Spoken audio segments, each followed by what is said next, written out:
Twins find a millionaire about to be devoured by vultures, then they do this.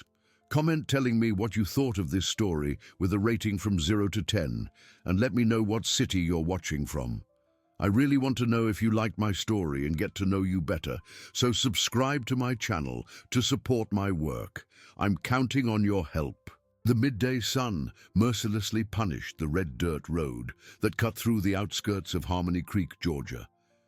The cicadas sang loudly among the yellow crepe myrtles, and the heat made the air shimmer like water over distant asphalt.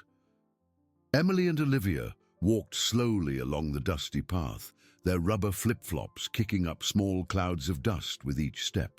The 6-year-old twins were returning from Mr. Miller's general store, where they had bought a bag of sugar for their grandmother Eleanor with the coins they had earned collecting aluminum cans that morning.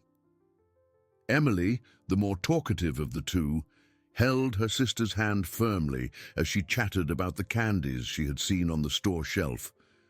Her curly hair was tied in 2 messy pigtails, and the faded blue dress she wore was too big, a hand-me-down from some donation that had arrived in the poor community where they lived.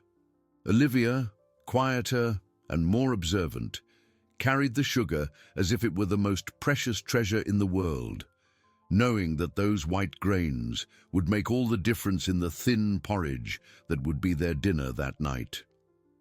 "Liv, look how blue the sky is today," said Emily, pointing to the clouds moving slowly overhead. "It looks like God is smiling down on us." Olivia smiled shyly and nodded, her brown eyes shining with the typical innocence of someone who still believes the world can be a good place, despite all the hardships they had already faced in their short lives. The two had grown up in the small wooden house of their grandmother Eleanor, a 72-year-old woman who worked as a laundress to support the family after the girls appeared on her doorstep as babies, left by a distant relative who was never heard from again. It was as they passed the tightest curve in the road, near the fence of an abandoned farm, that something made Olivia stop suddenly. She pulled her sister's hand hard, her eyes wide with terror, pointing to a specific spot among the thorny bushes that grew wild beside the barbed wire fence. "Emily," she whispered, her voice trembling. "There's someone over there?" Emily followed her sister's gaze and felt her heart pound in her chest. Tied to the barbed wire fence, a man with graying hair and torn clothes hung unconscious, his face swollen from the sun and injuries. Around his legs, a frightening number of vultures pecked at the red earth, some of them picking at small wounds on his exposed legs. The strong, unpleasant smell coming from the man's direction made the girls instinctively retreat. Is he alive?" asked Emily, her voice barely a frightened whisper. Olivia watched closely and saw the man's chest rise and fall almost imperceptibly. "He is, but he's really hurt." She swallowed hard, fighting the fear that made her small hands tremble. "We have to help him, Emily." The two sisters looked at each other, sharing that silent communication that only twins possess. They knew they had to act fast, but they also knew that 2 6-year-old girls could do little on their own. The man was large and heavy, and he was tied with barbed wire in a way that seemed intentional and cruel. "Let's get Grandma," said Emily, already turning to run back home. "She'll know what to do." Olivia hesitated for a moment, looking once more at the injured man. There was something in his face, even swollen and bruised, that conveyed kindness. He didn't seem like the kind of person who deserved to be in that terrible situation. She murmured a quiet prayer, as Eleanor had taught her, asking God to protect the stranger until they could return with help. The girls ran down the dusty road as they had never run before, their small feet pounding the hard ground, while the bag of sugar bounced in Olivia's hand. The sun continued to beat down on their heads, but now the urgency of the situation made them barely feel the heat. When they finally spotted the small wooden house where they lived, they shouted their grandmother's name in unison. "Grandma Eleanor! Grandma Eleanor!" Emily yelled, tears already starting to stream down her sweaty cheeks. Eleanor appeared at the door, drying her wet hands on the simple cotton apron she always wore. Her white hair was tied in a simple bun, and her faded blue eyes showed immediate concern upon seeing her granddaughter's state of desperation. "What is it, girls? Why all the running?" "Grandma, there's a man tied to the fence down the road," Olivia said between sobs. "He's all hurt and the vultures are eating him." "He's going to need an ambulance, Grandma," Emily added, her words tumbling out. "He's almost... Eleanor didn't wait to hear the rest. Her maternal instincts, sharpened by decades of caring for abandoned and needy children, kicked in immediately. She grabbed the simple cell phone she kept for emergencies, an old device she had received from the local church, and dialed 911. "Hello? I need an ambulance urgently on the road that goes to the late Colonel Augustus's farm," she said, her voice firm despite the situation. "There's an injured man tied to a fence."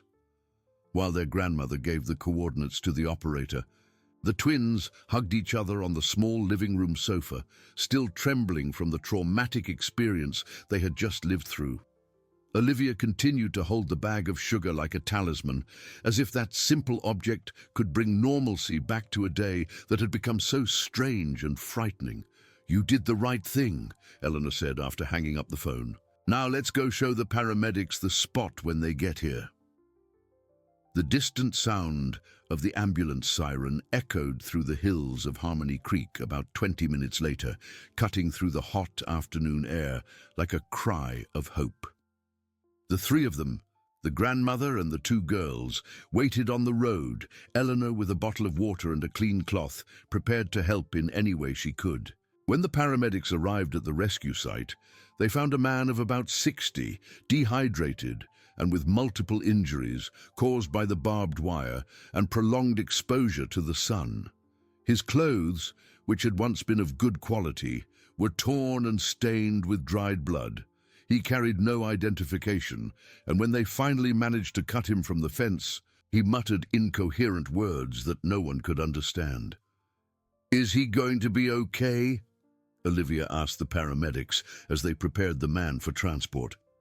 "He will, little one," replied one of the responders, gently touching the girl's head. "Thanks to you two, he's going to recover." As the ambulance drove away down the dusty road, kicking up a cloud of red dust, Eleanor put her arms around her granddaughter's shoulders and pulled them close. There was something deeply disturbing about the situation. A man tied up like that hadn't gotten there by accident.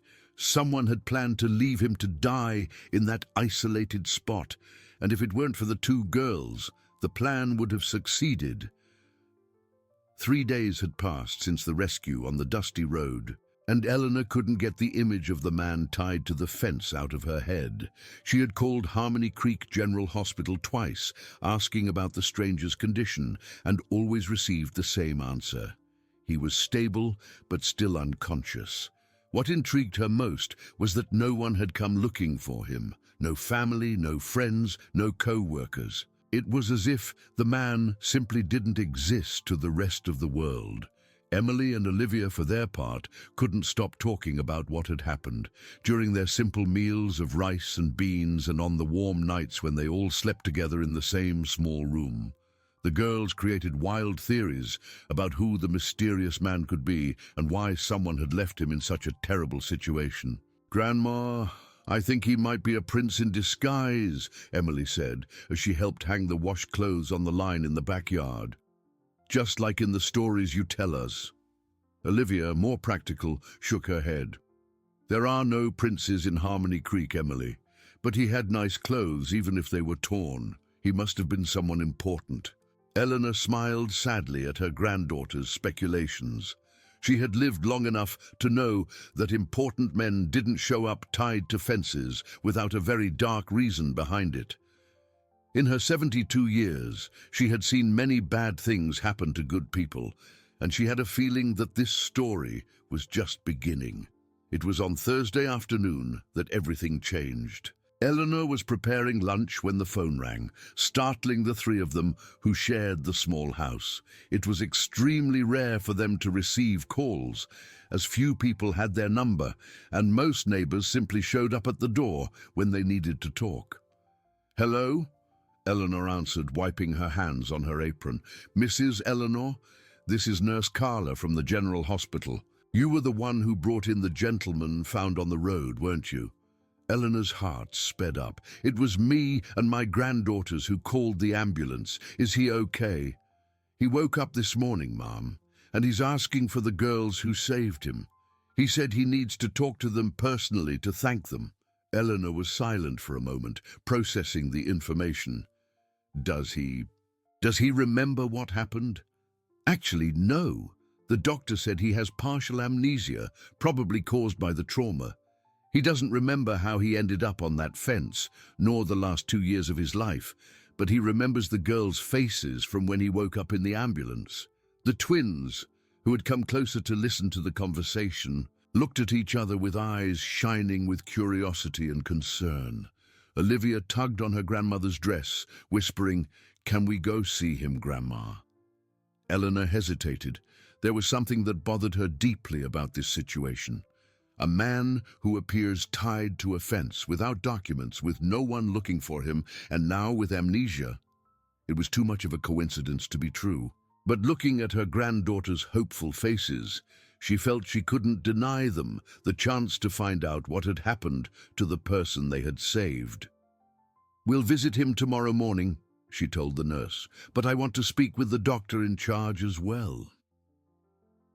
The next day, the three of them boarded the bus that ran between their neighborhood and the town center. It was a 40-minute trip on an old, noisy bus, but for Emily and Olivia, it was like an adventure. They rarely left their neighborhood, and seeing the bustle of Harmony Creek's main streets fascinated them. The General Hospital was a 3-story white building with peeling paint and a poorly maintained garden at the entrance. Eleanor held the girls' hands tightly as they walked through the disinfectant-scented corridors, passing other families waiting for news of loved ones. "Room 237, said the receptionist, pointing the way. When they reached the door of the room, Eleanor knocked lightly and waited.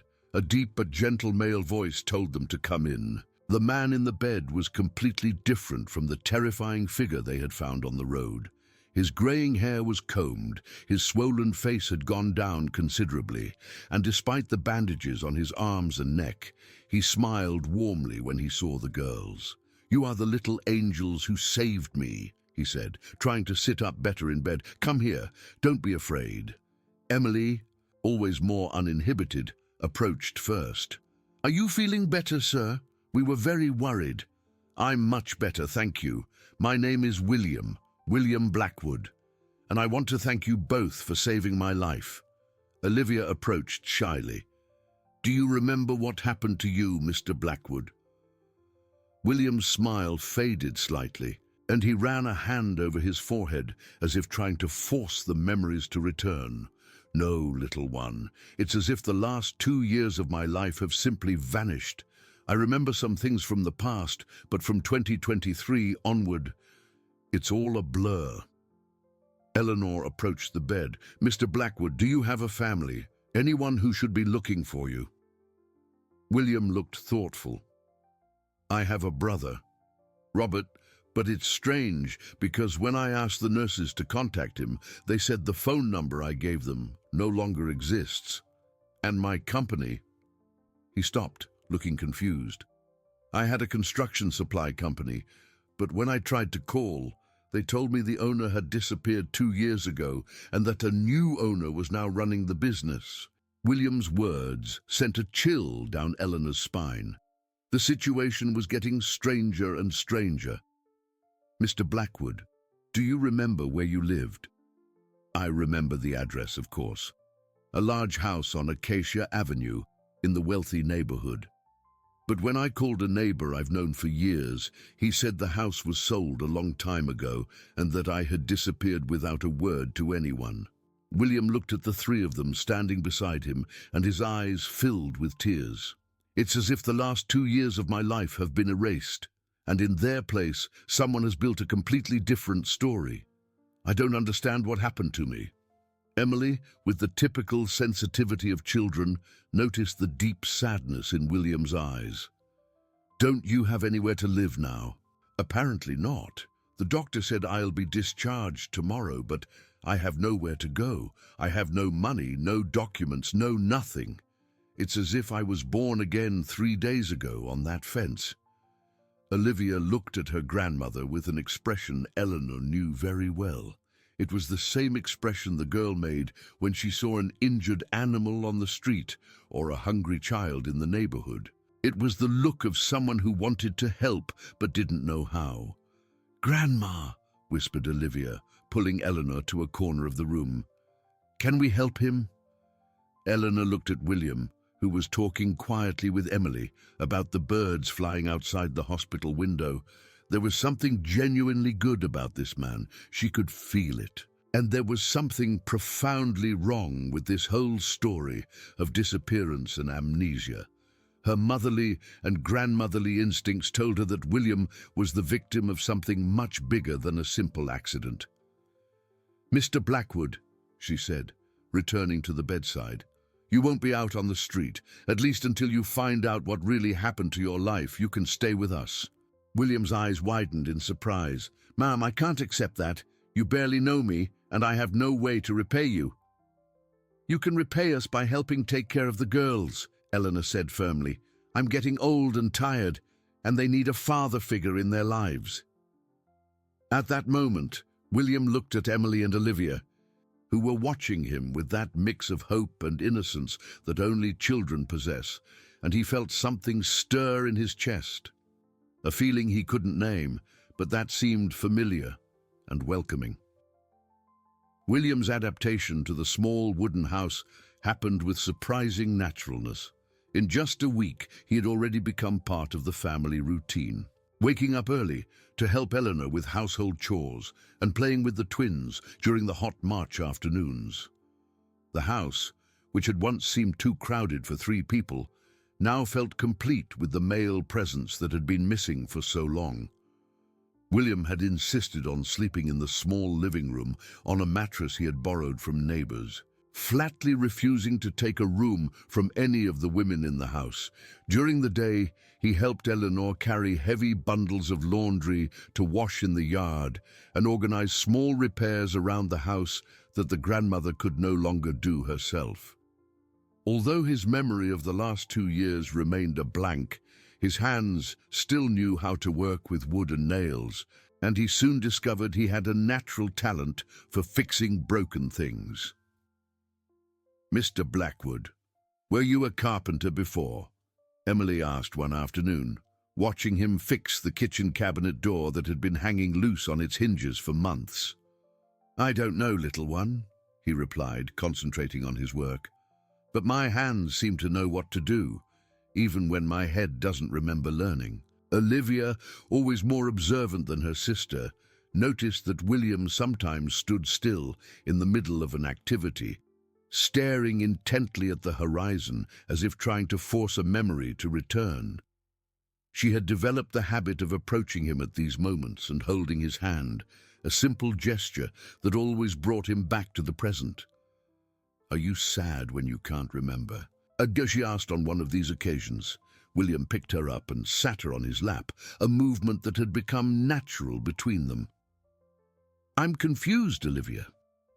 It's like half of me is lost, somewhere I can't reach. But when I'm here with you all, I feel like maybe this is the only part that really matters." It was in the 2nd week of living together that the first complication arose. William was helping Eleanor hang clothes on the line when an unknown woman appeared at the gate. She was a woman of about 40, too thin, with poorly maintained bleached hair and clothes that tried to look more expensive than they really were. Her small, calculating eyes scanned the property as if assessing its value. "Good afternoon," she said, forcing a smile that didn't reach her eyes.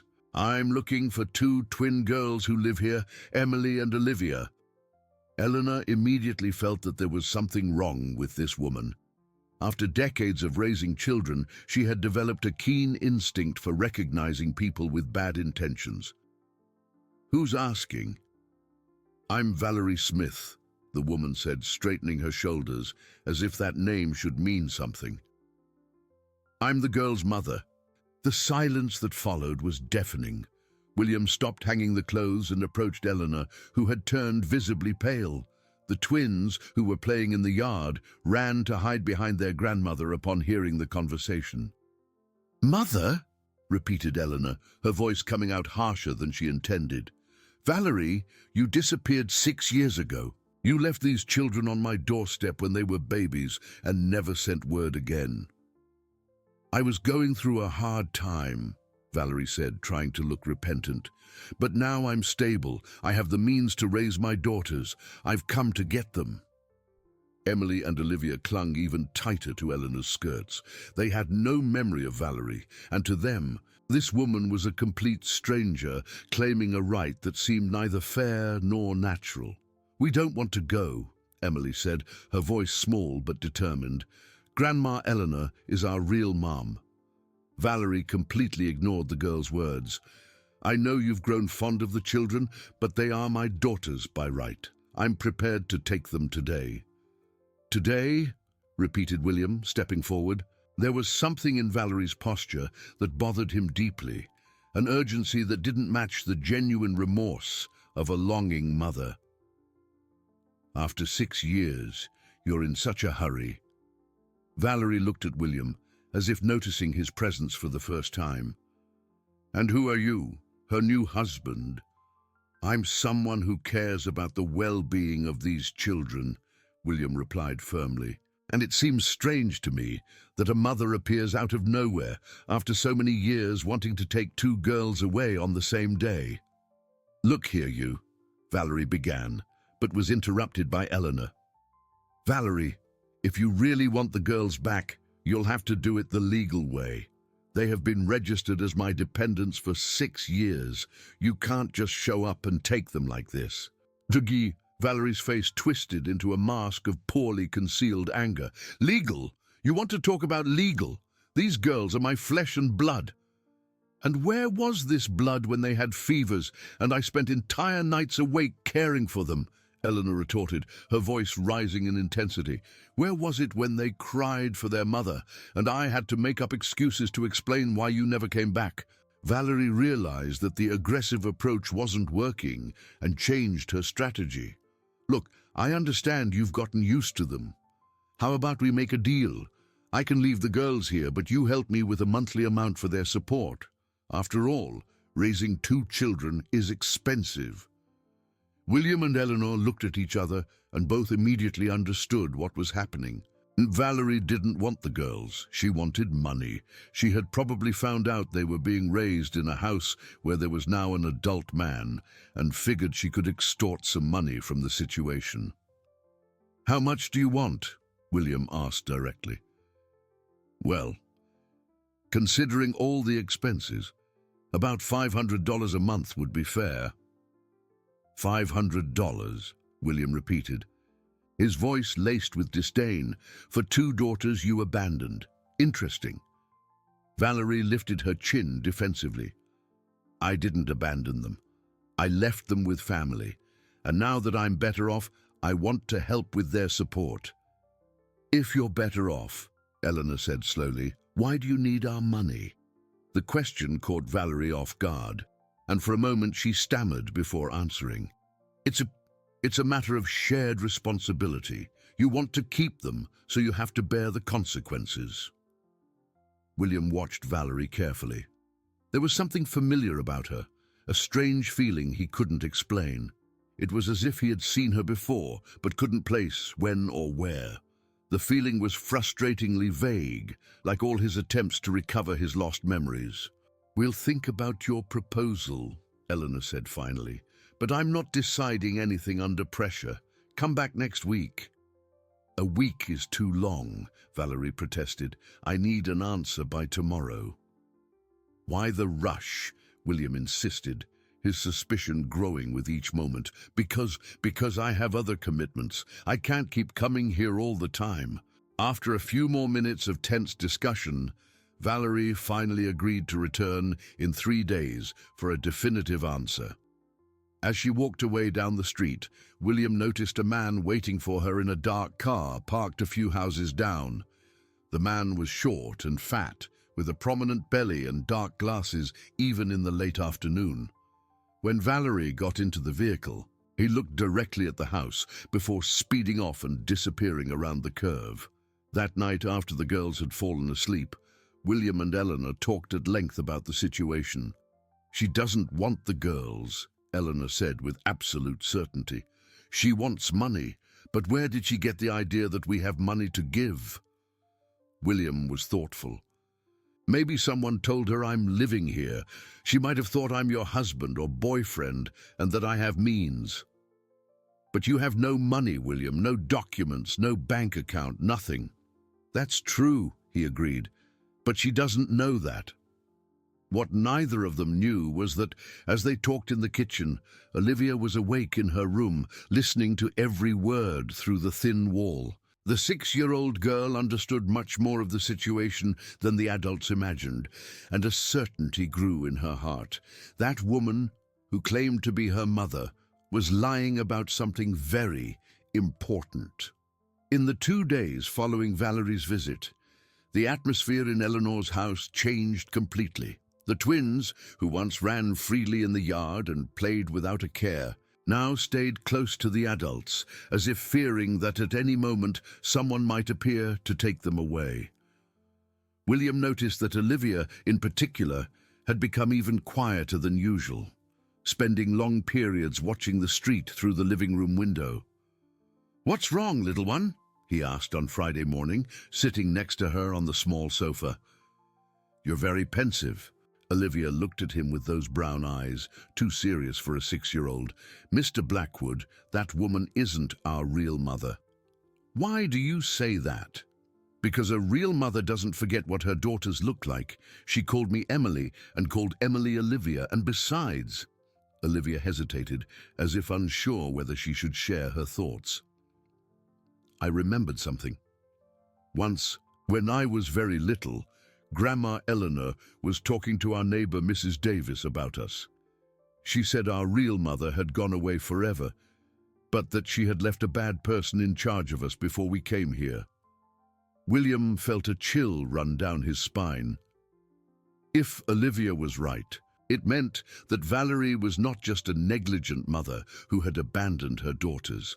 She was someone who was deliberately lying about her identity. "Have you told your grandmother this?" "Not yet, but I will today." At that very moment, Eleanor came in from the yard carrying a basin of wet clothes. She had spent the morning washing clothes for a wealthy family from downtown, a job that provided a little extra money at the end of the month. When she saw William and Olivia talking seriously on the sofa, she realized something important was happening. "What is it? You two look like you've discovered a secret." Olivia repeated to her grandmother everything she had told William. As the girl's words came out, Eleanor's face grew paler and paler. When Olivia finished speaking, the grandmother sat down heavily in a chair, as if her legs could no longer support her. "My God," she murmured, "how could I have forgotten that?" "Grandma," said Emily, who had appeared at the kitchen door, "are you okay?" Eleanor took a deep breath before speaking. "Girls, sit here with me. It's time for you to know the truth about how you came to my house." The twins settled on either side of their grandmother, while William remained attentive in the armchair opposite them. Eleanor began to tell a story she had kept in her heart for 6 years, waiting for the right moment to share it. "Your real mother's name was Clara.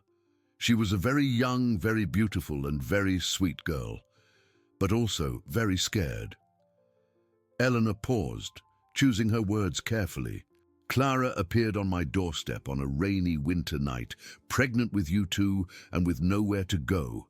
She said her family had rejected her because of the pregnancy and that your father couldn't claim the children." "Why couldn't he?" asked Emily.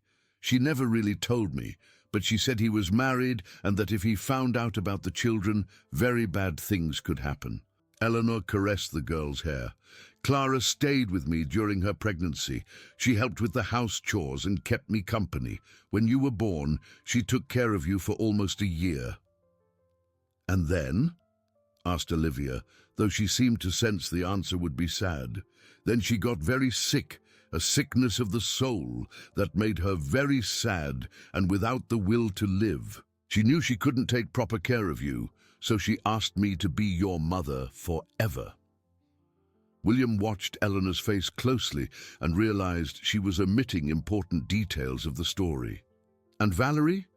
How does she fit into this story? Valerie showed up here a few weeks after Clara left. She said she was her cousin and had come to get the children. But Clara had warned me about her, said that Valerie was no good and that if she appeared, I shouldn't hand you over under any circumstances. The pieces of the puzzle were beginning to fit together in William's mind.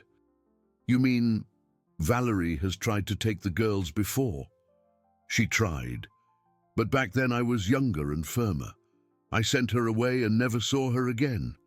Until now. Grandma, said Olivia thoughtfully, why did Valerie come back right now, after so long? It was too smart a question for a child, and Eleanor realized her granddaughter had grown up a lot in recent months. I don't know, my dear, but I suspect it has something to do with Mr. Blackwood coming to live with us. William leaned forward. How so? Think about it. You're a man, you seem to have had financial means in the past, and you're living in a house with 2 little girls. To someone who doesn't know the story, it might look like you're our provider now. Eleanor's observation made perfect sense. Valerie had assumed William was the new man of the house, and that therefore there would be money to be extorted. But there was something else that bothered William, that familiar feeling he had in relation to Valerie. Eleanor, he said slowly, do you remember what the girl's father was like?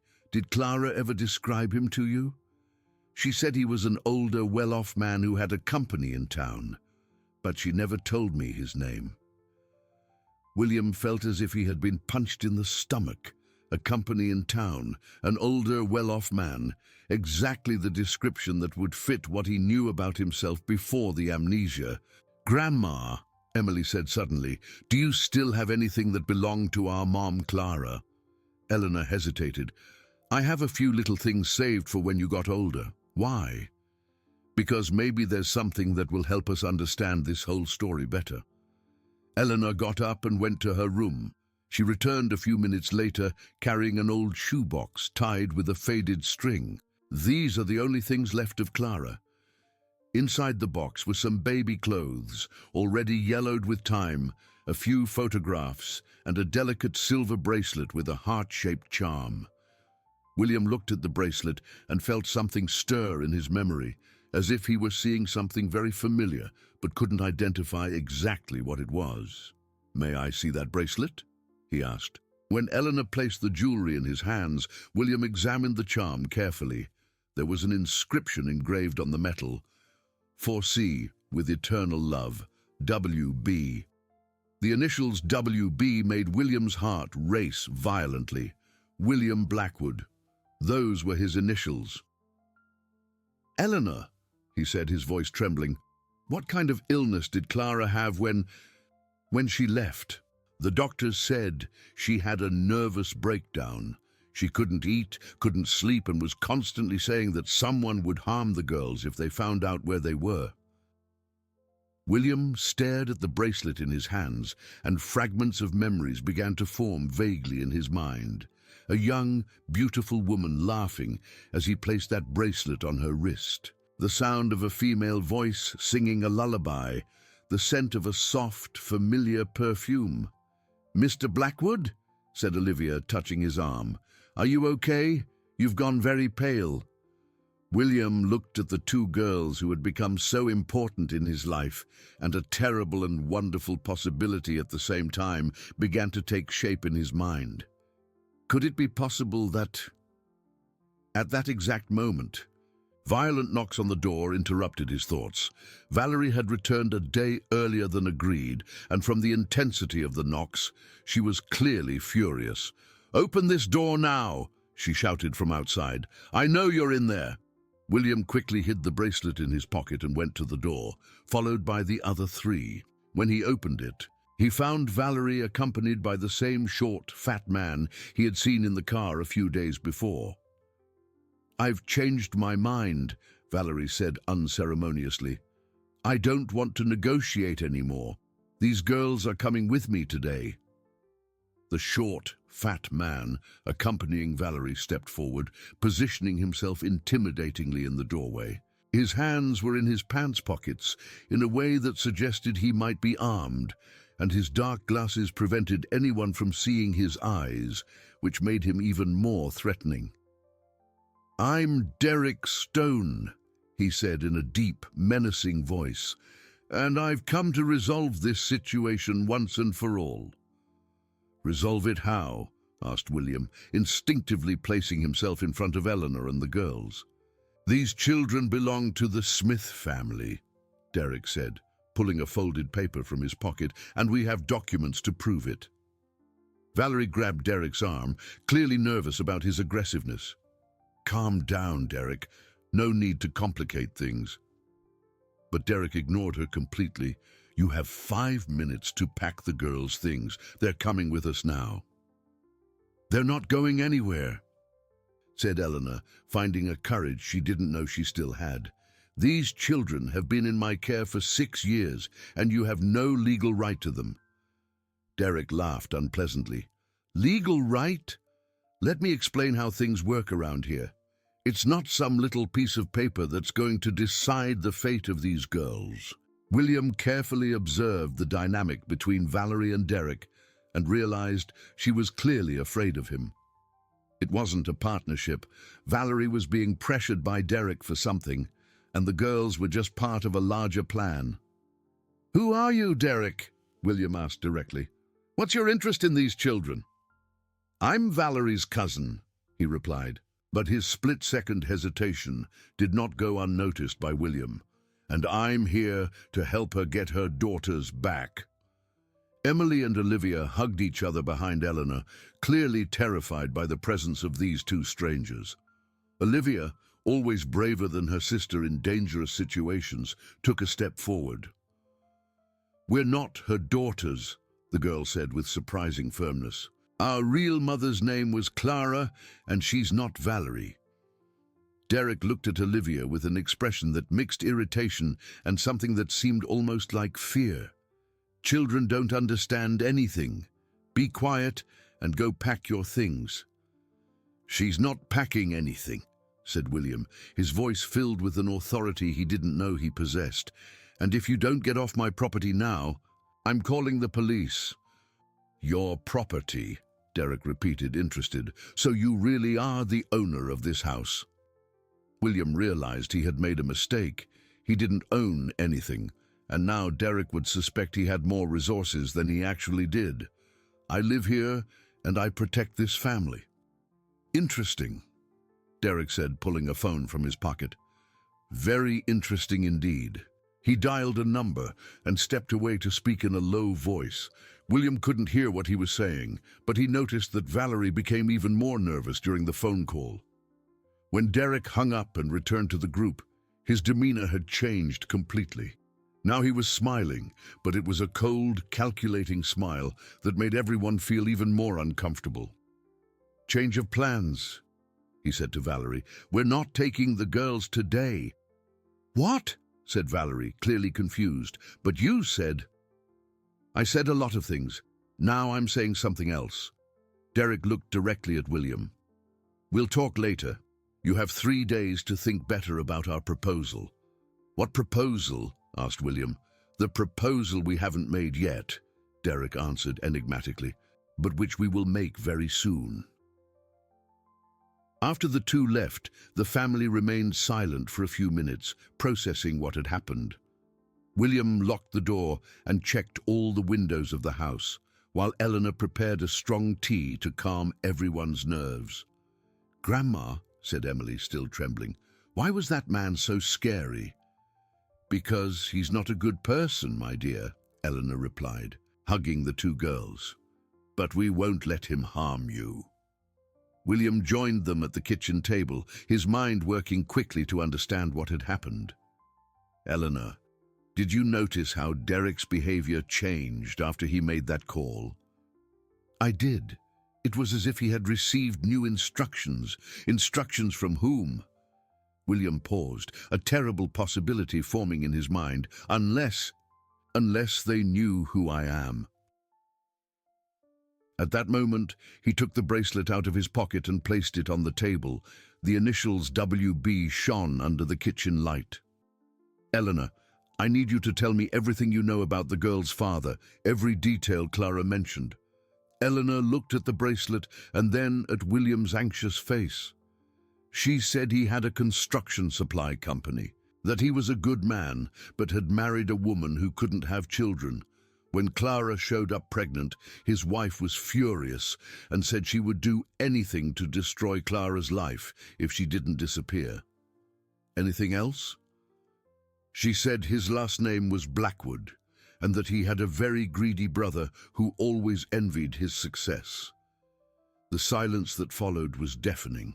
William looked at the two girls who watched him with those brown eyes that now seemed so familiar, and felt as if the world had stopped spinning.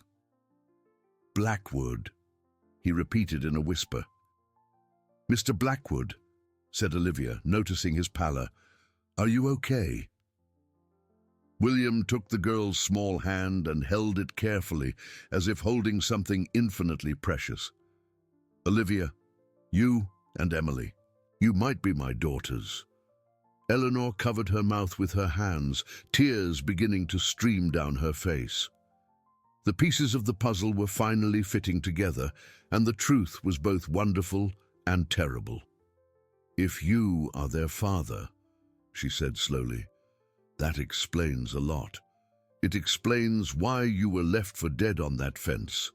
It explains why your company was taken over by someone else. It explains why no one looked for you. And it explains why Derek and Valerie showed up just now, William completed, his mind working quickly. Someone found out I'm alive and that I'm living with the girls. Emily, who had been quiet throughout the conversation, approached William and touched his face with her small hands. If you're our real daddy, why don't we remember you? Because you were very little when I went away, he said, his voice choked with emotion. But I remember you. Fragments of memories are coming back. I remember a song I used to sing to put you to sleep. William began to hum a soft old melody, a song that had appeared out of nowhere in his mind. As he sang, Olivia's eyes widened with recognition. I know that song, she whispered. Sometimes I dream of someone singing it to me. At that moment, they all heard the sound of a car stopping in front of the house. William carefully went to the window and saw a black vehicle with tinted windows parked on the other side of the street. He couldn't see who was inside, but he was sure he was being watched. They're back, he said, his voice tense. And this time, they've come just to watch. The truth about his identity had brought relief, but it had also exponentially increased the danger. If he really was William Blackwood, the businessman who had disappeared 2 years ago, then there were very powerful people who wanted to keep him dead, and now those same people knew exactly where to find him. Eleanor, he said, moving away from the window, we have to get out of here. Tonight. The decision to flee in the middle of the night was the hardest that this makeshift family had ever made. Eleanor looked around the small wooden house that had been her home for over 20 years, knowing that she might never see it again. Her hands trembled as she packed only the essentials, some clothes for the girls, important documents, and the box with Clara's mementos. "Where are we going, Grandma?" Emily asked in a whisper as she helped put her cloth dolls into a small bag. "To my sister Dolores's house in Atlanta," Eleanor replied. She'll help us until we sort this out. William watched the street through the gaps in the curtain. The black car was still parked in the same spot, and he was sure there were at least 2 people inside. For the past 3 hours, other cars had passed by at regular intervals, all slowing down as they passed the house. "They're planning something," he murmured to Eleanor. "It's not just surveillance. They're surrounding the house. How will we get out without them seeing us?" William thought for a moment. Eleanor's house backed onto Mrs. Davis's property, the neighbor who had always been a family friend. It was possible they could leave through the back and cross the neighbor's yard without being seen. "I'll go talk to Mrs. Davis," he said. "If she lets us pass through her yard, we can get to the back street without them noticing." William slipped out the back door and quickly crossed the small space that separated the 2 properties. The neighbor's house was dark, but he knew she was still awake. He had seen the bluish glow of the television through her living room window. He knocked lightly on the back door and waited. Mrs. Davis appeared a few minutes later, wearing a floral housecoat and with her hair in curlers. "William? You scared me, son. What are you doing here at this hour?" "Mrs. Davis, I'm sorry to bother you, but we have a very serious problem. We need to leave the house without anyone seeing us, and I was wondering if we could pass through your yard." The neighbor frowned, concerned. "What kind of problem?" William hesitated, trying to decide how much he should tell her. "There are people who want to harm the girls. Dangerous people." "Jesus Christ!" exclaimed Mrs. Davis, making the sign of the cross. "Of course you can pass. But where are you going? It's better if you don't know. That way, if anyone asks, you can tell the truth, that you don't know anything." 15 minutes later, the family was silently crossing the neighbor's yard. William carried the 2 bags with the most important belongings, while Eleanor held the girls' hands. Mrs. Davis's yard had several fruit trees that offered shade during the day, but now, in the darkness of the early morning, they created deep shadows that helped them hide. When they finally reached the back street, William stopped to check for any strange cars in the area. The street was empty and silent, lit only by the few streetlights that worked in that remote neighborhood. "Now we have to get to the bus station," he said. "The first bus to Atlanta leaves at 5 in the morning." "That's almost a 2-hour walk," Eleanor said, worried. "The girls won't make it." "I'll try to get us a ride." For the next 40 minutes, they walked through the empty streets of Harmony Creek, always staying in the shadows and avoiding the main roads. Olivia started to complain that her feet were hurting, and Emily was visibly tired. But they both understood that the situation was too serious for protests. It was as they passed near the town center that a vegetable truck pulled up beside them. The driver was a middle-aged man with a kind smile and simple work clothes. "Hey, folks, where are you headed at this hour?" William hesitated, but Eleanor stepped forward. "We're trying to get to the bus station, mister. We have a family emergency in Atlanta." "An emergency? Then hop in. I passed right by the bus station anyway." During the ride in the truck, the driver, who introduced himself as Joe, said he was taking vegetables to the Central Market and that he always liked to help people in need. The girls fell asleep in the back of the cab, lulled by the gentle motion of the vehicle. "Your folks seem to be scared of something," Joe observed. "Can I ask what kind of emergency it is?" William looked at Eleanor, who nodded almost imperceptibly. "Actually, we're running from people who want to harm us." Joe immediately became serious. "What kind of people?" "We don't know for sure, but it has to do with an inheritance and people who don't want me to claim what's mine." "I see." Joe drove in silence for a few minutes before speaking again. "Look, I have a cousin who works at the bus station. If you want, I can ask him to keep an eye on you until the bus leaves." "That would be a great help," said Eleanor, clearly relieved. When they arrived at the bus station, it was still very early and things were just starting to get busy. A few street vendors were already setting up their coffee and sandwich stalls, and the cleaning staff were finishing up washing the main concourse floor. Joe introduced the family to his cousin Adam, a tall, strong man who had worked security at the bus station for over 10 years. "Adam, these are the friends I told you about. Can you keep an eye on them?" "Of course, cousin. What's the situation?" William briefly explained that they were being chased by dangerous people and needed to get to Atlanta without being followed. Adam listened attentively and then led them to a small room at the back of the bus station. "You can wait here until it's time for the bus," he said, "and I'll ask my colleagues to watch for any suspicious movement." It was 4 in the morning when William finally allowed himself to relax a little. The girls were sleeping on the benches in the small room, covered with a blanket Adam had provided. Eleanor was dozing in a chair, exhausted from the tension and the walk. It was in this moment of relative tranquility that fragments of memories began to return to William with more clarity. He remembered his company, Blackwood Construction Supplies, which he had built from scratch over 15 years. He remembered his brother Robert, always envious of his success and always trying to get involved in the business, and he remembered Clara. Clara had worked as a secretary at his company for 2 years. She was a shy and efficient young woman, always polite and helpful. The relationship between them had started naturally, based on conversations during work hours and a mutual interest that grew gradually. William had been married to Miriam for 12 years, but the marriage had been practically over for a long time. They lived more like strangers sharing the same house.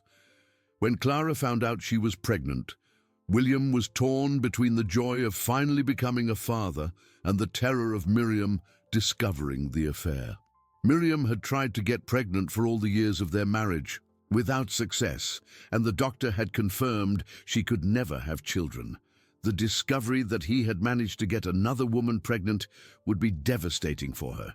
William had promised Clara he would resolve the situation, that he would divorce Miriam and take responsibility for the children.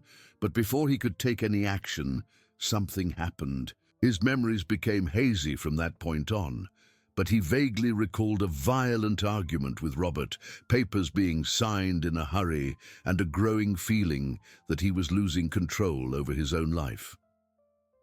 Adam entered the room, interrupting William's memories. "The bus to Atlanta is leaving in 15 minutes. Everything's quiet. I haven't seen anyone suspicious around here." Thank you so much for your help," said William, carefully waking the girls. "Just one thing," Adam said before they left the room. "One of my colleagues said some men were here last night, asking about a family with 2 twin girls. They said they were relatives looking for lost children." William's blood ran cold. "What kind of men?" "One short and fat, with dark glasses, and a thin woman with bleached hair. Derek and Valerie had already been to the bus station. That meant they knew the family would try to escape by bus. The escape plan was no longer safe. Adam's revelation completely changed the family's plans. If Derek and Valerie already knew about the bus station, they probably also had information about other means of transport. William realized he needed to think like his pursuers to throw them off. "Adam," he said urgently, "is there any way to leave Harmony Creek without using a bus or train?" "Well, there are folks who go to Atlanta by truck, but it's a bit risky, and not everyone agrees to take passengers." "Do you know anyone reliable?" Adam thought for a moment. "I do. There's Sebastian, who hauls cargo to the wholesale market every week. He's a good guy, has helped other families before, but he only leaves in the afternoon." "We can't wait until the afternoon," said Eleanor, worried. "If they find out we're not at home, they'll turn the whole town upside down looking for us." That's when Emily, who had been quiet throughout the conversation, had a surprising idea for a 6-year-old. "What if we don't go to Atlanta?" The adults looked at her, curious. "What do you mean, honey?" If the bad men know we want to go to Atlanta, they'll be watching all the places with transport there. But what if we go somewhere else first? Emily's childlike logic made perfect sense. William smiled for the first time since they had left the house. She's right. We need to confuse the trail. Where can we go? Asked Olivia. Adam perked up. Look, a friend of mine goes to Three Hearts every morning. He takes milk to a cooperative there, and from Three Hearts you can get another ride to anywhere. Three Hearts was in the opposite direction of Atlanta, but it was a big enough town to have several transportation options. The idea seemed perfect to confuse anyone trying to follow them. Can you talk to your friend? William asked. Half an hour later, they were in the cab of a milk truck driven by Sebastian, a 50-year-old man with a grey mustache and a paternal demeanor that immediately reassured the girls. The truck smelled of fresh milk and had a gentle sway that soon made Emily and Olivia fall back asleep. Adam told me you're in trouble, Sebastian said as he drove along the country roads connecting Harmony Creek to Three Hearts. I won't ask for details, but you can rest easy. I'll drop you off in downtown Three Hearts near the bus station. During the trip, William continued trying to recover his memories. Fragments of conversations with Clara came back to his mind. Her telling him about her poor family in the countryside, about her dreams of giving a better life to the children she was carrying, about the constant fear that Miriam would discover their relationship. William, Eleanor said quietly so as not to wake the girls, are you remembering more things? I am, and they're not good memories. He paused, organizing his thoughts. I remember Miriam found out about Clara when she was 7 months pregnant. It was a devastating discovery for her. What happened? Miriam not only found out about the pregnancy, but also discovered it was twins. She completely freaked out. She said if I claimed those children, she would make sure to ruin my life and Clara's life too. Eleanor shook her head sadly. Poor Clara. It must have been terrible for her. It was, and it got worse when Robert got involved. William closed his eyes, the memories becoming clearer and more painful. Robert saw a crisis in my marriage as an opportunity to take control of the company.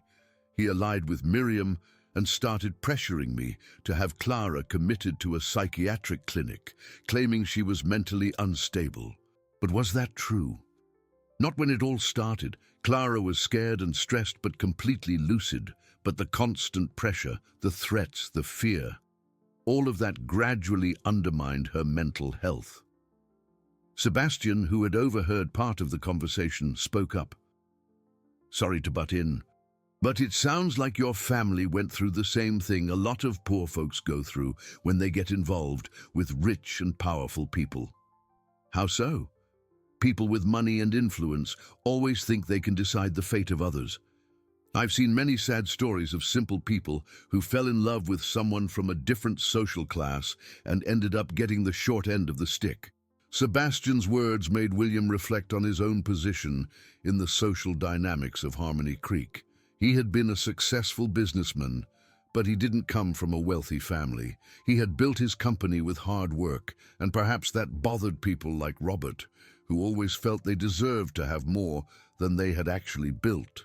When they arrived in Three Hearts, the sun was already high, and the city's hustle and bustle was starting to pick up.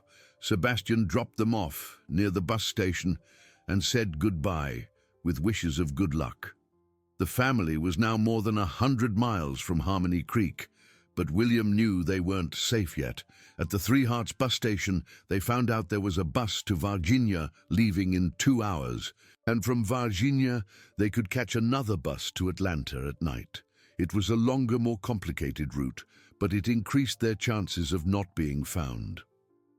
While they waited in the waiting room, Olivia pulled William aside and asked a question that caught him off guard. "Daddy William," she said. It was the first time she'd called him that. "If you're our real dad, why did you leave our mom Clara alone?" The question hit William like a stab to the heart. Olivia, I didn't want to leave her alone. Very complicated things happened that I couldn't control. What kind of things? William looked at the 6-year-old girl, who showed a maturity impressive for her age. Your mother was afraid of bad people who wanted to hurt you too. So she ran away to protect you. And you? Why didn't you go with her? Because the bad people made me forget about you. They made me forget I had a family to protect. Olivia processed this information with the seriousness of a child who had already seen too much suffering in her life. But you remember now, right? Now I remember, and I'll never forget again. Emily approached them, carrying a drawing she had made on a piece of paper Eleanor had given her. It was a drawing of 4 people holding hands. She, Olivia, William, and Eleanor. And in the background, a house with a chimney from which smoke rose and turned into a cloud. "Look, Daddy William," she said, showing the drawing. "It's our new family." And the smoke from the house turns into a cloud in the sky, where our mom Clara is watching over us. Emily's simple drawing perfectly summarized the complex situation they were in, a family rebuilt on the ashes of past tragedies, but still united by love and the determination to protect each other. It was at that moment that Eleanor noticed something that made her blood run cold. On the other side of the waiting room, a man in dark glasses was reading a newspaper, but she was sure he was watching her family. When the man realized he had been noticed, he quickly stood up and left the bus station. "William," she whispered urgently, "I think we've been found." William looked in the direction Eleanor indicated, but the man had already disappeared. "Are you sure?" "I am. He was watching us." The sense of security they had gained during the trip from Harmony Creek to Three Hearts evaporated instantly. If they were really being followed, it meant their pursuers had far greater resources than they had imagined. "Let's get out of here now," William said, quickly gathering their things. "We can't wait for the bus." But as they headed for the bus station exit, they saw 2 black cars parked in strategic positions on the street. In one of them, William could recognize the unmistakable silhouette of Derek. The situation at the Three Hearts bus station had become critical. William quickly looked around, searching for an alternative exit, when he noticed a side door leading to a service area where employees stored cleaning equipment. It was risky, but it seemed to be the only option. "This way, quick," he whispered, guiding the family away from the main entrance. They managed to reach the side door without being seen, but it was locked. William looked around desperately and saw a janitor organizing buckets and mops nearby. "Excuse me," he said, approaching the man. "I really need your help. We're being followed by dangerous people." The janitor, a black gentleman with white hair and a kind expression, looked at the family, a visibly nervous man, an elderly woman, and 2 small girls who were clearly frightened. "What kind of dangerous people?" he asked, his voice filled with genuine concern. "People who want to hurt these children," Eleanor replied. "Please help us get out of here without being seen." The janitor, who introduced himself as Mr. Ben, didn't hesitate. "Come with me. I know every corner of this station." He led them through a series of service corridors that William never imagined existed. They passed storerooms, machine rooms, and finally reached an emergency exit that opened onto an alley behind the bus station. "Go out this way," said Mr. Ben. "This street leads straight to the city center, but be careful. If these people are really dangerous, they might have more people scattered around."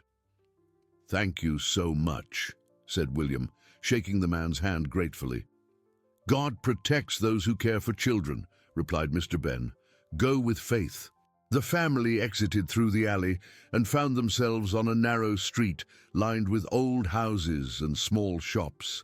The area was quiet, with only a few people walking slowly under the hot morning sun. William knew they needed to leave Three Hearts as soon as possible, but they couldn't use the bus or train station. "We need to think," he said, stopping under the shade of a large tree. "They know we're here, but they don't know exactly where yet." That's when Olivia spotted a sign that caught her attention. "Look, Daddy William, it says Mrs. Rose's bed and breakfast, clean and cheap rooms." William looked in the direction the girl was pointing and saw an old house converted into a B&B with a welcoming porch and flower pots in the windows. It wasn't the kind of place their pursuers would expect to find them. "Good idea, Olivia. Let's stay there and figure out our next step." Mrs. Rose's B&B was exactly what the sign promised: simple, clean, and cheap. The owner, a plump, friendly woman of about 60, greeted them with a warm smile. "Good morning. Are you looking for a room?" "2 rooms, if possible," said William. "And we'd like to stay for at least 1 night." "Of course. I have 2 vacant rooms on the 2nd floor, very quiet and with a view of the backyard." While Mrs. Rose prepared the rooms, the family sat in the small living room of the B&B. The girls were finally able to relax a little, playing with some old toys the owner kept to entertain the children who stayed there. "Mrs. Rose," Eleanor said carefully, "do you know of any way to leave 3 Hearts without using a bus or train?" "Where are you trying to go?" William hesitated but decided to trust the woman. "To Atlanta. But we have a family problem and can't use conventional transportation." Mrs. Rose watched them attentively. Her years of experience dealing with all sorts of guests telling her there was more to the story than they were letting on. "Trouble with the law?" "No," William replied quickly. "Trouble with people who want to harm us." "I see." Mrs. Rose thought for a moment. "Well, there's Tony, who does deliveries with a van. He takes packages to Atlanta twice a week. Today is Thursday, so he should be going tomorrow." "Would he be willing to take passengers?" "It depends. Tony's a good guy, but he's very cautious. Doesn't like to get into trouble." Mrs. Rose agreed to talk to Tony when he stopped by the B&B later that afternoon. In the meantime, the family could rest and recover from the tension of the past few days. During the afternoon, while the girls slept in their room, William and Eleanor talked on the porch. The view was peaceful, a backyard with fruit trees and a few chickens pecking at the red dirt. It was hard to believe there were dangerous people looking for them in this very city. "William," said Eleanor, "I have a question that might be hard to answer." "Go ahead. If you really are the girl's father, why does Robert want to get rid of you so badly? What's his interest in all this?" William had been pondering the same question. "I believe it's a matter of inheritance. My company was worth a lot of money, and if I disappeared without leaving direct heirs, Robert would be next in line." "But the girls are your direct heirs." "Exactly. That's why he needed to get rid of them too. But they were so little. How could they be a threat?" William thought carefully before answering.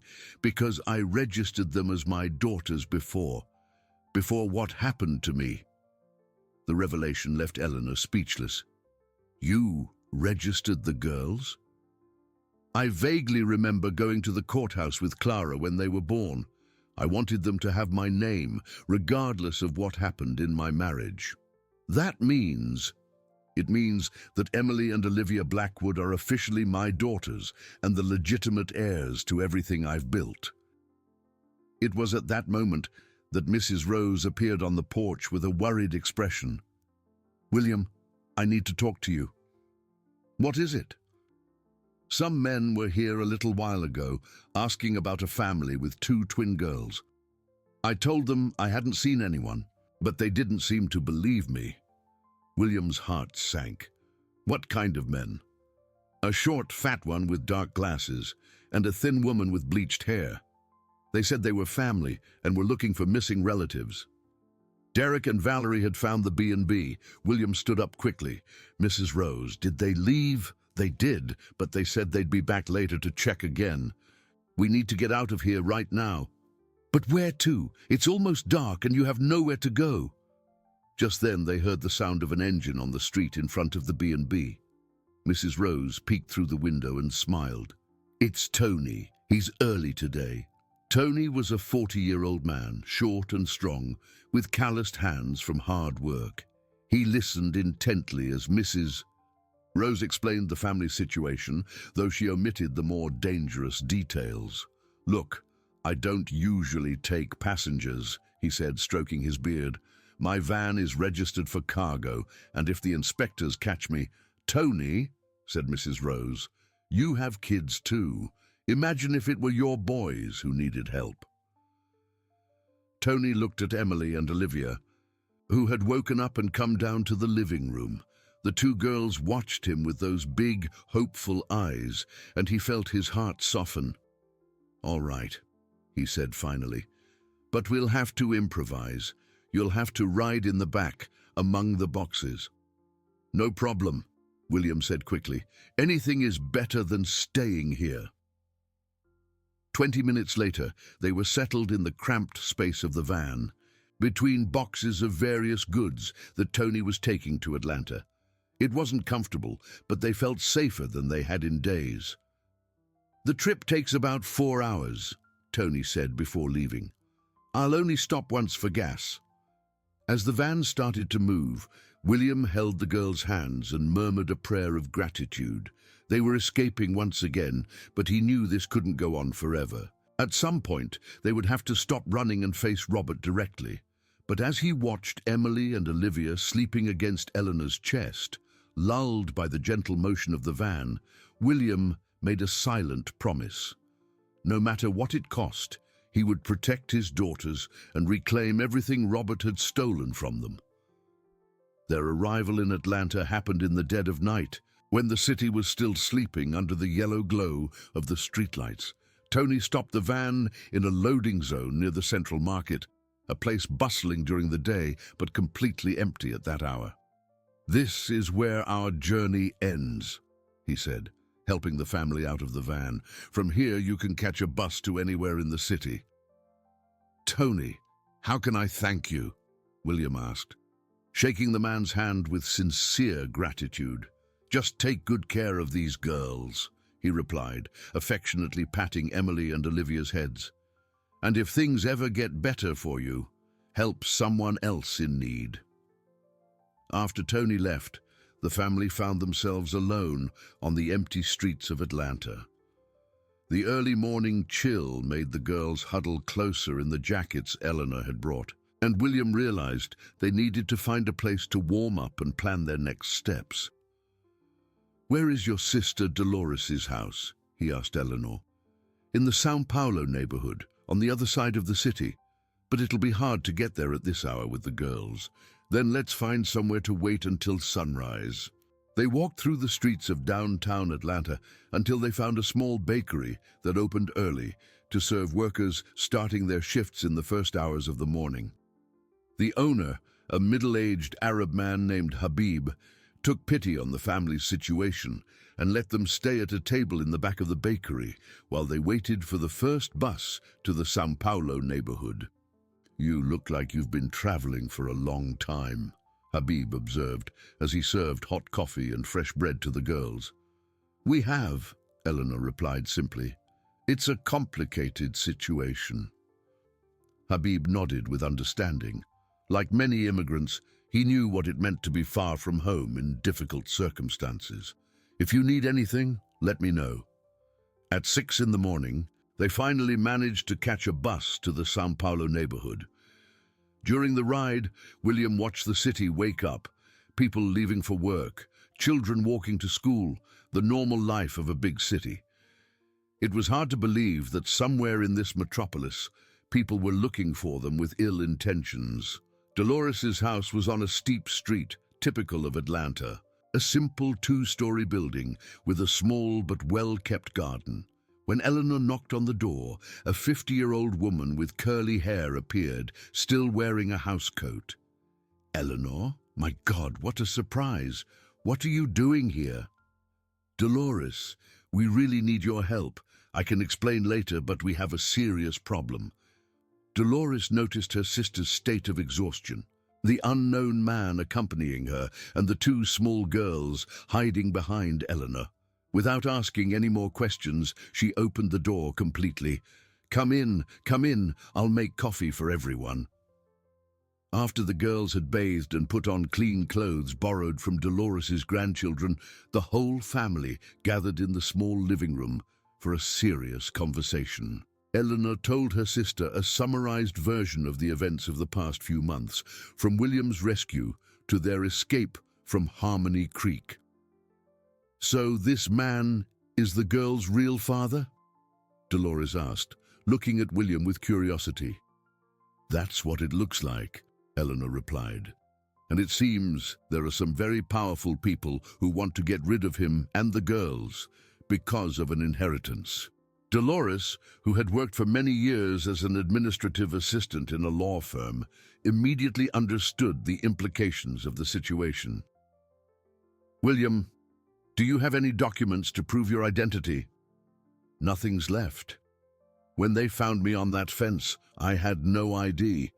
And how can you prove that you are really William Blackwood?" Dim. The question hit the weakest point of his plan to reclaim his life. Without documents, without witnesses, and with partial amnesia, it would be very difficult to convince any authority of his true identity. "Maybe through the children," Eleanor suggested, "if they are registered as his daughters." "But for that, you'd need to go to the courthouse where they were born," said Dolores.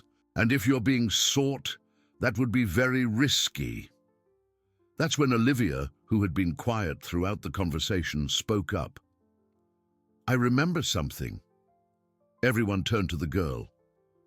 "What do you remember, my dear?" asked William. "I remember that our mom Clara kept important papers in a small metal box under her mattress. When she got sick, I saw her fiddling with that box several times." Eleanor's spirits lifted. "That's right. I had forgotten about the little box. When Clara left, I kept all her things, including that box." "And where is that box?" asked William. "At home in Harmony Creek, stored in my wardrobe." The silence that followed was heavy. The possible proof of William's identity and the girl's paternity was in the exact place they had fled from, likely being watched by Derek and Valerie. "We can't go back for it," said Dolores. "It would be suicide." "Then we'll have to think of another way," said William. He got up and walked to the window, watching the street. "Dolores, do you know any lawyers here in Atlanta?" "I do, Mr. Arthur Jennings. I worked for him for 15 years. He's a very serious and competent man. Do you think he would see us?" "I think so, especially if I explain that it's an emergency involving children." 2 hours later, William was in Mr. Arthur Jennings' office, a 60-year-old man with graying hair and a well-trimmed beard. The office was in an elegant building in downtown Atlanta with shelves full of law books and diplomas on the walls. "Mr. Blackwood," the lawyer said after listening carefully to the whole story, "your situation is extremely complex. From a legal standpoint, you do not exist at the moment." "What do you mean?" "Without identity documents, without proof of residence, without any official record, you are legally non-existent. And even if your claims are true, proving them without evidence will be very difficult." "And the girls, do they exist legally?" "Yes, they have birth certificates and are registered under Mrs. Eleanor's guardianship. But if you are indeed their biological father, and if they are registered with your name, then there's a legal discrepancy that needs to be resolved." Mr. Jennings took a notepad and began to write. "I'll need to do some checks. First, I'll verify if a company called Blackwood Construction Supplies really exists in Harmony Creek. Second, I'll check the girl's birth records to confirm paternity. Third, I'll investigate if there is any proceeding for absence or declaration of death for William Blackwood." "How long will that take?" "A few days at least, but in the meantime, you need to stay hidden. If your story is true, the people who tried to eliminate you will not give up easily." When William returned to Dolores's house, he found a scene that warmed his heart. Emily and Olivia were playing in the backyard with Dolores's grandsons, two boys aged 8 and 10, named Lucas and Peter. It was the first time in weeks he had seen the girls truly relaxed and happy, acting like normal children. "Daddy William." Emily shouted when she saw him arrive. "Look what Lucas taught me!" She showed him how to make a kite out of newspaper and glue, a skill she had learned that afternoon. Olivia was helping Dolores prepare dinner, carefully chopping small pieces of vegetables for the salad. "How did it go with the lawyer?" Eleanor asked when they were alone in the kitchen. "Complicated, but not impossible. He's going to investigate our story and see what can be legally proven. And what if we can't prove anything?" William looked out the kitchen window, watching the girls play in the yard. "Then we'll have to build a new life from scratch, but I won't let anyone separate these children from us." That night, while the whole family slept in the guest rooms Dolores had prepared, William stayed awake thinking about the future. The memories continued to return gradually, and with them came the certainty that Robert was not just greedy, he was capable of anything to get what he wanted. The battle ahead would not be just for money or property. It would be a battle for Emily and Olivia's right to have a family that loved and protected them. And that was a battle William was determined to win, no matter the cost. 3 days passed at Dolores's house when Mr. Jennings called with news that changed everything. William answered the phone with a pounding heart, expecting the worst. "Mr. Blackwood, my investigations have revealed some very interesting information," the lawyer said. "First, the company Blackwood Construction Supplies does indeed exist, but it officially belongs to Robert Blackwood since 2023, when you were legally declared absent." "Absent?" "Yes. Your brother filed a lawsuit claiming you had disappeared without a trace for over 2 years. Since there was no contest, the transfer of assets was authorized." "And the girls? Did you manage to check their records?" "This is where it gets interesting. Emily and Olivia Blackwood are registered as your biological daughters, born on March 15, 2019. But there's a strange note in the file. In 2023, Robert tried to contest their paternity, claiming you couldn't have children. William felt a mixture of relief and anger. He tried to deny that the girls are my daughters. He tried, but couldn't proceed because he didn't present convincing medical evidence. And there's one more thing. I found records that you had a joint bank account with a Clara Santos, opened just a few months before the twins' birth. The revelation hit William like a ton of bricks. He vaguely remembered going to the bank with Clara, but couldn't recall the details. "Does that account still exist?" "It exists, but it's been frozen since 2023. Robert claimed you had opened it without legal authorization and managed to freeze it." "Mr. Jennings, does this prove that I am who I say I am?" "It proves that there are official records of a William Blackwood, father of Emily and Olivia, but we still need to prove that you are that person. For that, I'll need more evidence." After the phone call, William met with Eleanor and Dolores to discuss their options. The legal situation was clearer, but there were still significant hurdles. "The problem," he explained, "is that even with all these records, I still need to physically prove that I'm the William Blackwood from the documents." "And how do we do that without going to Harmony Creek to get Clara's box?" asked Dolores. That's when Olivia, who was playing with some dolls on the floor, looked up and said something that surprised everyone. "Grandma Eleanor isn't the only person who knew our mom." "What do you mean, my dear?" asked Eleanor. "I remember our mum had a friend who always came to visit us, a young lady who worked at the hospital. She always brought sweets for me and Emily." Eleanor suddenly perked up. "Kathy? How could I forget Kathy?" "Who is Kathy?" asked William. "Catherine O'Connell. She was a nurse at the Harmony Creek Hospital and delivered the girls. She and Clara became very good friends during the pregnancy." "And where is this Catherine now?" "I don't know, but I can find out. I have friends who still live in Harmony Creek. Dolores offered her phone, and Eleanor started making calls to old acquaintances. After 3 attempts, she managed to locate Catherine, who now worked at a hospital in Contagium, a city in the Atlanta metropolitan area. "Kathy, this is Eleanor. Remember me? I took care of Clara when she was pregnant with the twins." The conversation lasted almost an hour. Catherine not only remembered Clara, but also confirmed important details about her relationship with William. More importantly, she had kept some personal items that Clara had given her before she left. "She can meet us tomorrow," Eleanor said after hanging up, "and she said she has documents that can help." The next day, the meeting took place in a small coffee shop in Contagium. Catherine was a 35-year-old woman with curly hair and a warm smile that immediately put the children at ease. When she saw Emily and Olivia, her eyes filled with tears. "My God, how you've grown! You look so much like Clara." Catherine had brought a folder with documents and photographs. Inside, there were certificates, Clara's medical records from her pregnancy, and, most importantly, a series of photographs showing William and Clara together. "Clara gave me these things a few days before she left," Catherine explained. "She said if anything happened to her, I should keep everything for the girls when they grew up." William took one of the photographs with trembling hands.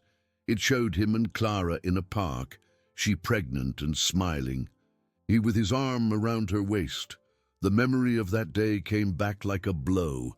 They had gone for a picnic to escape the tension caused by Miriam's discovery of the pregnancy. "I remember this day," he said, his voice choked with emotion. "We bought sandwiches from a bakery near the park and talked about names for the babies." "Do you remember what names you chose?" Catherine asked, testing his memory. "Emily and Olivia. Clara wanted names that meant light and flower because she said the girls would bring beauty and clarity to a confused world." Catherine smiled and took another document from the folder. "Clara wrote a letter to her daughters.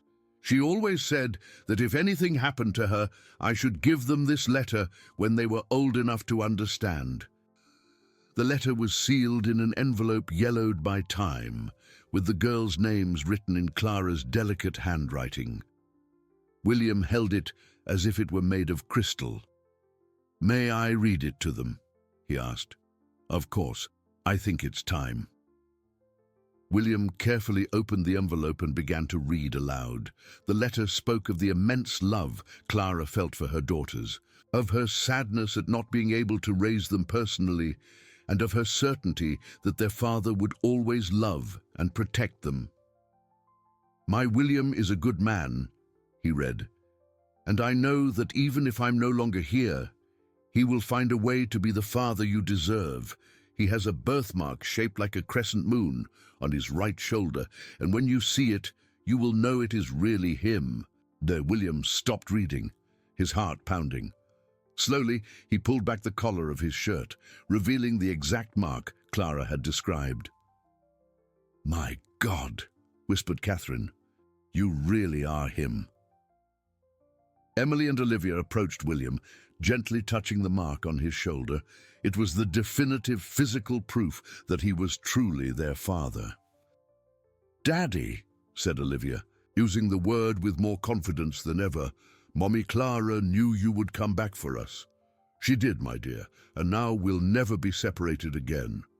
Catherine had also brought medical documents that proved the girl's paternity, including DNA tests that William had taken during Clara's pregnancy. With all this evidence, Mr. Jennings would have enough material to legally prove William's identity and his right to his daughters.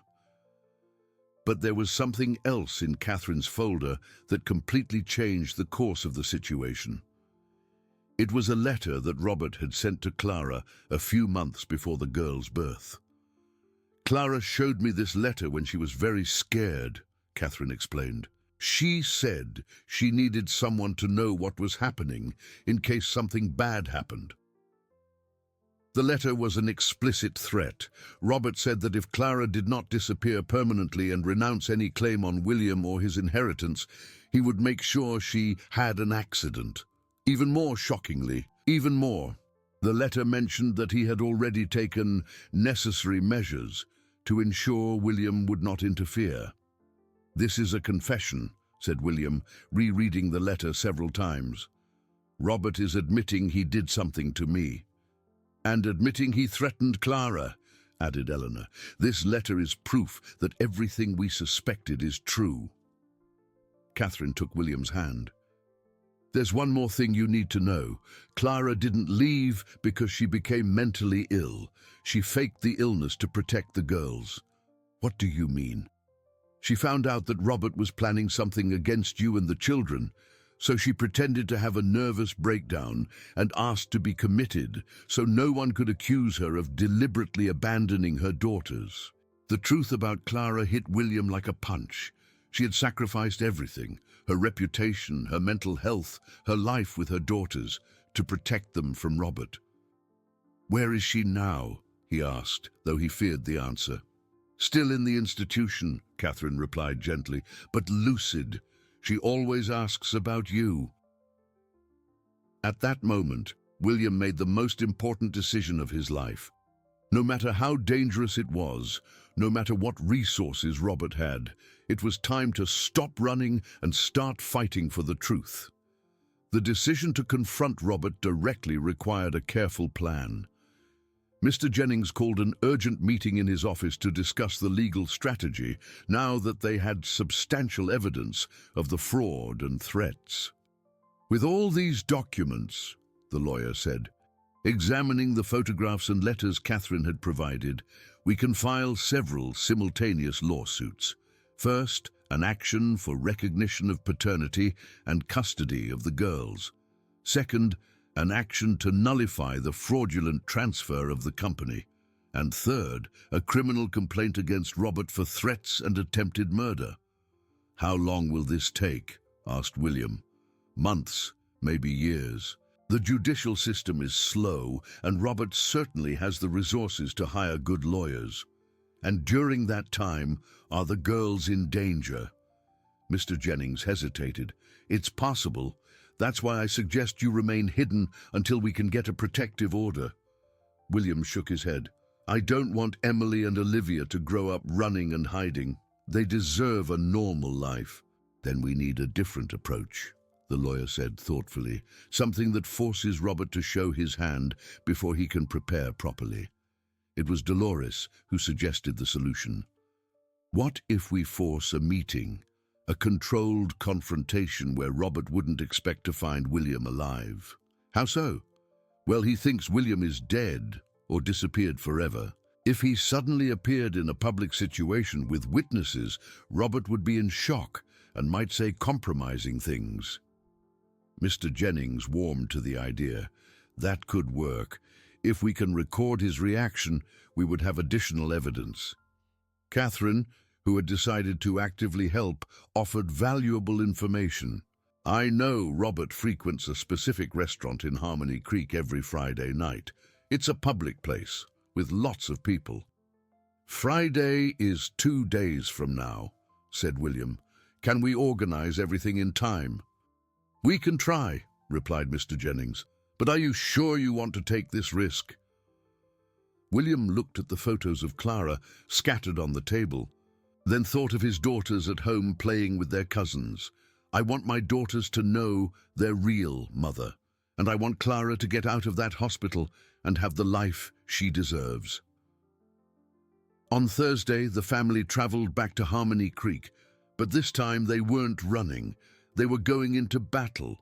Mr. Jennings had obtained a court order for a special operation, with authorized recording and discreet police protection. They checked into a small hotel at the entrance of town, where Catherine met them with important news about Clara. "I spoke with the doctors at the psychiatric hospital where she's being held. They said she has been requesting discharge for months, but Robert always intervenes, claiming she's not yet cured." "Robert has that power?" asked Eleanor, Apparently, he presented himself as the sole responsible relative after William disappeared, and since he has financial resources, he managed to keep Clara institutionalized against her will. The revelation further strengthened William's resolve. Robert had not only stolen his company and tried to kill him, but was also holding Clara prisoner to ensure she could never tell the truth. On Friday night, the plan went into action. The restaurant Catherine had chosen was a traditional establishment in the center of Harmony Creek, frequented by the local elite. William arrived first, accompanied discreetly by 2 private investigators hired by Mr. Jennings. Robert appeared punctually at 8 o'clock. Accompanied by Derek and 2 other men William didn't recognize. They sat at a table in the back of the restaurant, talking in low voices about matters they clearly wanted to keep private. William waited until they were in the middle of their meal before approaching. He walked slowly across the dining room, feeling his heart pound with every step, until he stopped directly in front of Robert's table. "Good evening, brother," he said simply. The reaction was exactly what they had hoped for. Robert dropped the glass of wine he was drinking, his face losing all color. Derek stood up instinctively, but stopped when he realized other people were watching. "William," Robert mumbled, his voice a strangled whisper, That's impossible." "Why? Because you left me to die on that fence." "I don't know what you're talking about," Robert said, trying to regain his composure, but his hands were visibly shaking. "Of course you do. Just like you know that Clara is being held against her will in a psychiatric hospital."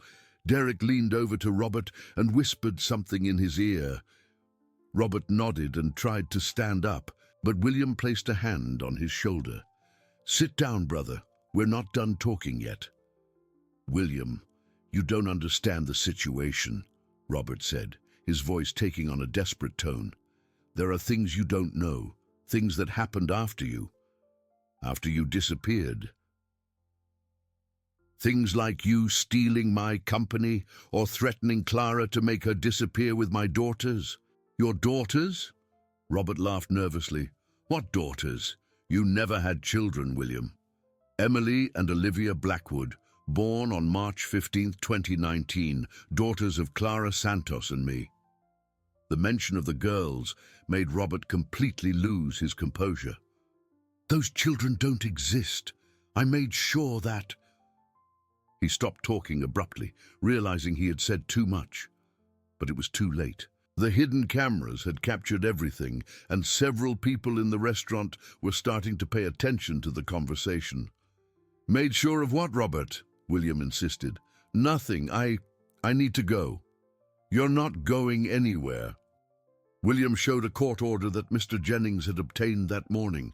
"This document gives me the right to immediate custody of Emily and Olivia Blackwood, and it freezes all company assets until the situation is clarified." Derek stood up threateningly. "You won't get anywhere with those papers." "Won't I? Then why are you so nervous?"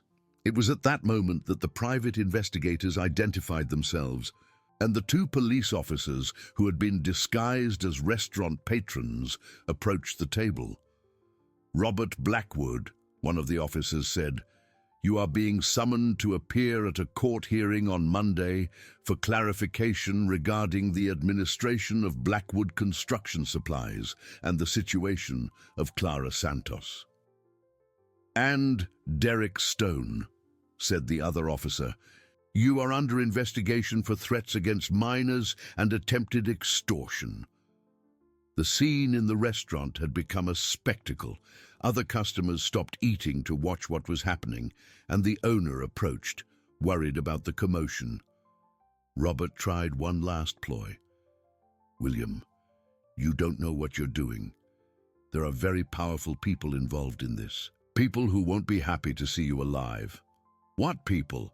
You think I did all this alone? The company is worth millions, William. There are investors, contracts, commitments you can't even imagine."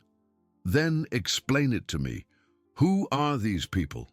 Robert looked around, realizing he was cornered and had no way out. "Miriam," he said finally. Miriam never accepted that you were going to have children with another woman. She came to me when she found out about Clara's pregnancy and offered me a partnership. What kind of partnership? She had contacts, influential people who could facilitate the transfer of the company if you disappeared. In return, I would share the profits with her. The confession was the final piece of the puzzle. Miriam, the wife William had tried to leave for Clara and his daughters, had taken her revenge in the cruelest way possible. "Where is she now?" asked William. "I don't know. After the plan worked, she disappeared with her share, and I never heard from her again." The officers handcuffed Robert and Derek, while the investigators collected the recordings that would prove everything that had been confessed. William left the restaurant with the feeling that the truth had finally come to light. But one task remained: to reunite his true family. Clara was just a few hours away, having waited years for this moment, and Emily and Olivia would finally meet their biological mother. The St. Vincent Psychiatric Hospital was located on the outskirts of Atlanta, surrounded by well-tended gardens that contrasted with the sadness William felt imagining Clara trapped in that place for so long. It was Saturday morning when he, accompanied by Emily, Olivia, Eleanor, and Mr. Jennings, went to the facility for the reunion that had been dreamed of for years. "Daddy," said Olivia as they walked down the main hospital corridor, "will our mum Clara remember us?" "Of course she will, my dear. Mothers never forget their children." Mr. Jennings had obtained a court order for Clara's immediate release the previous Friday, right after Robert's confession. The hospital doctors, when confronted with the evidence that she was being held against her will, were shocked and cooperated fully. The room where the meeting would take place was spacious and bright, with comfortable armchairs and a view of the garden. When the door opened and Clara entered, accompanied by a nurse, William felt as if time had stopped. She looked different, thinner, with longer hair and a few grey strands that hadn't been there before, but her eyes were still the same, kind, intelligent, and full of love. When she saw the girls, Clara covered her mouth with her hands and began to cry. "Emily, Olivia," she whispered, kneeling to be at her daughter's height. "My babies, how you've grown." The twins approached shyly at first, but soon ran into their mother's arms. The embrace that followed was long and intense, filled with 6 years of longing and stored-up love. "Mummy Clara," said Emily, touching her mother's face with her small hands, "did you cry a lot when you were away from us?" "I did, my flower, but I also dreamed of you every night." William approached slowly, too emotional to speak. When Clara looked at him, her eyes filled with tears again. "William, you're alive. I always knew you were alive. Clara, forgive me for taking so long to find you. You don't have to apologize for anything.